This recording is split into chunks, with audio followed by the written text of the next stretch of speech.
Hello, my name is Stefan Gagne, my pronouns are he, him, and I'm a physically disabled gamer. I run Fiction Factory Games, and we make character-driven narrative games such as Arcade Spirits The New Challengers, Penny Larceny, Gig Economy Supervillain, and our upcoming title, The Shadow over Cyberspace. Today, I'd like to demonstrate some of the accessibility technology that we've built into our games. I'll use our latest game, Penny Larceny, to demonstrate. In this comic book romantic comedy, you play as a criminal underling named Penny, working for various supervillains to help put food on the table. All of our games feature a self-voicing mode. Just tap the V key at any time to activate. Self-voicing enabled. In this mode, extra narration is used to describe imagery, and user interfaces are streamlined. Let's demonstrate with this scene where Penny, the woman in the black and white striped shirt and mask, is going out on a date with Farsight, the superheroine in the colorful but practical costume. Farsight, I'm so glad we're finally able to talk outside of our day jobs. It's nice to get away from all that mask and cape stuff. Penny, absolutely. What's a good first date question? The beeping sound lets players know that it's time to make a choice. Alright, let's see, what do we pick here? What are her hobbies? Sewing, stamp collecting, virtual pet raising? Would she rather fight one horse-sized duck, or 100 duck-sized horses? Penny, I'd like to ask you an important question, one scholars and philosophers have wrestled with for generations. Penny, one horse-sized duck or 100 duck-sized horses? Which do you fight? Farsight, oh, horse-sized duck. I actually fought him last week.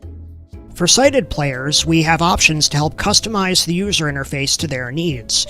You can adjust fonts used by the game, picking between comic book style, a simplified font for easier readability, and the standard Open Dyslexia font. These changes carry through to user interfaces, dialog boxes, and more. Dialogue is colored to match the speaking character, or can be set to monochrome. You can also invert the text box to white. Lastly, I'd like to give a little sneak peek into our next game, The Shadow over Cyberspace, in which the Cthulhu mythos is retold through the apocalyptic lens of the Y2K crisis and 90s internet culture. In this game, we make use of video and screen filters to create retro computer effects. Seen here is an example of that, with an angry woman drawn in pixel art on a laptop screen, with a looping video of fire behind her, and an LCD filter on top. Nyarlathotep, speak your piece or go in pieces. Who are you, and what convinced you that approaching the crawling chaos was a good life decision? For players with photosensitivity, we've added the ability to disable these effects. You get the same visuals, but they're a static picture and easier on the eyes.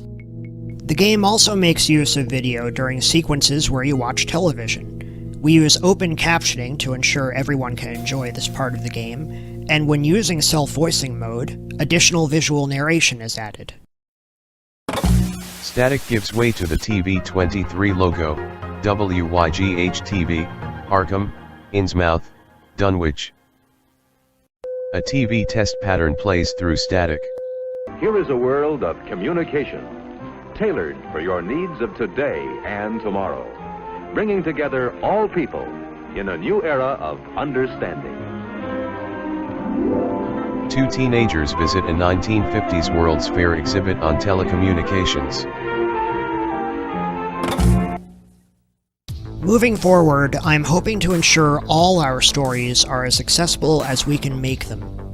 Gaming should be for everyone. Thanks for your time, and have a good one.